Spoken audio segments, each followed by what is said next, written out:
भगवद्गीतामधील अर्जुन विषाद योग हा केवळ गीतेचा पहिला अध्याय नसून मानवी जीवनातील मानसिक संघर्ष, भावनिक कमकुवतता आणि आत्मज्ञानाच्या प्रवासाची सुरुवात मानला जातो.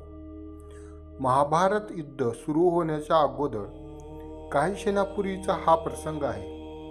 एका बाजूला पांडवाचे सैन्य तर दुसऱ्या बाजूला कौरवाचे विशाल सैन्य उभे होते.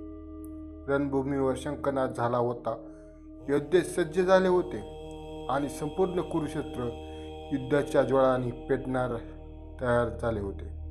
अशा वेळी अर्जुन यांनी श्रीकृष्णाला सांगितले की त्यांचा रथ दोन्ही सैन्याच्या मध्ये उभा करावा, जेणेकरून त्यांना समोर कोण कोण युद्धासाठी उभे आहेत हे पाहता येईल. श्रीकृष्णाने रथ युद्धभूमीच्या मध्यभागी नेऊन उभा केला. अर्जुनाने जेव्हा पाहिले तेव्हा त्यांना आपल्या आयुष्यातील सर्वात जवळची माणसे दिसली. पितामह भीष्म, गुरु द्रोणाचार्य, बंधू, नातेवाईक, मित्र. त्या क्षणी अर्जुनाच्या मनात भीषण भावनिक संघर्ष सुरू झाला. युद्धात विजय मिळवण्यासाठी त्यांना स्वतःच्या लोकांविरुद्ध शस्त्र उचलायला लागणार होते. हे दृश्य पाहून त्यांचे मन खचले.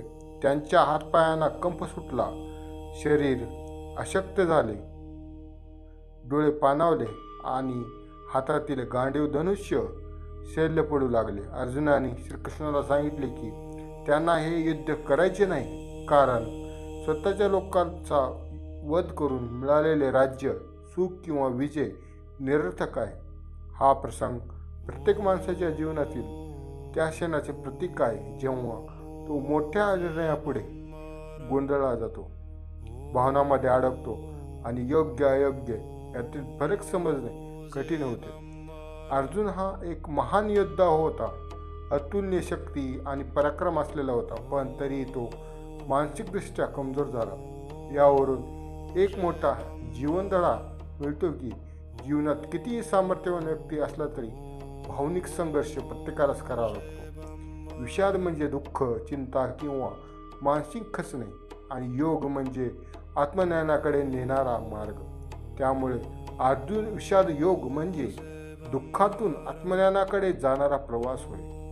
अनेक वेळा आपल्या आयुष्यातही आपण अर्जुनासारखे होतो. विद्यार्थी परीक्षेच्या भीतीने खचून जातात, नोकरीमध्ये अपयश आल्यामुळे आत्मविश्वास गमावतात, व्यवसायात तोटा झाल्यावर निराश होतात किंवा नातेसंबंधातील तणावामुळे निर्णय घेणे कठीण जाते. अशा वेळी मन गोंधळते आणि योग्य मार्ग दिसत नाही. अर्जुनाच्या जीवनातील हा प्रसंग आपल्याला सांगतो की संकटात मन कमजोर होणे चुकीचे नाही, पण परिस्थितीत योग्य मार्गदर्शन मिळणे अत्यंत महत्त्वाचे आहे. इथे भगवान श्रीकृष्ण यांनी भूमिका महत्त्वाची ठरते. श्रीकृष्णाने अर्जुनाला हार मानलेला नाही. त्याने त्याला समजावले की हा संघर्ष केवळ राज्यासाठी नसून धर्म आणि न्यायासाठी आहे. त्यांनी अर्जुनाला आत्म्याचे अमरत्व, कर्मयोग, कर्तव्य आणि धर्म याचे ज्ञान दिले. त्याने सांगितले की शरीर नश्वर आहे, पण आत्मा अमर आहे. माणसाने फळाची चिंता न करता आपले कर्तव्य प्रामाणिकपणे पार पाडले पाहिजे. हा संदेश पुढे संपूर्ण भगवद्गीतेचा आधार बनला. अर्जुन विषाद योगाचा सर्वात मोठा संदेश म्हणजे जीवनात संकटे आली, मन खचले किंवा परिस्थिती कठीण आली तरी हार मानू नये. भावनाच्या आहारी जाऊन निर्णय घेतल्यास नुकसान होऊ शकते. शांत मन, योग्य विचार आणि योग्य मार्गदर्शक यांच्या मदतीने प्रत्येक संकटावर मात करता येते. आजच्या काळात मानसिक ताण, नैराश्य आणि भीती यामुळे अनेक लोक त्रस्त आहेत.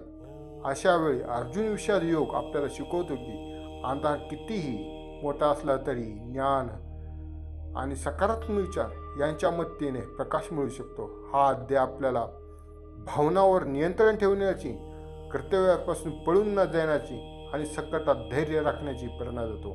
म्हणूनच अर्जुन विषाद योग हा केवळ धार्मिक अध्याय नसून संपूर्ण मानवी जीवन समजून घेणारा, मानसिक शक्ती वाढवणारा महान जीवन मार्ग आहे. जय जय श्रीकृष्ण.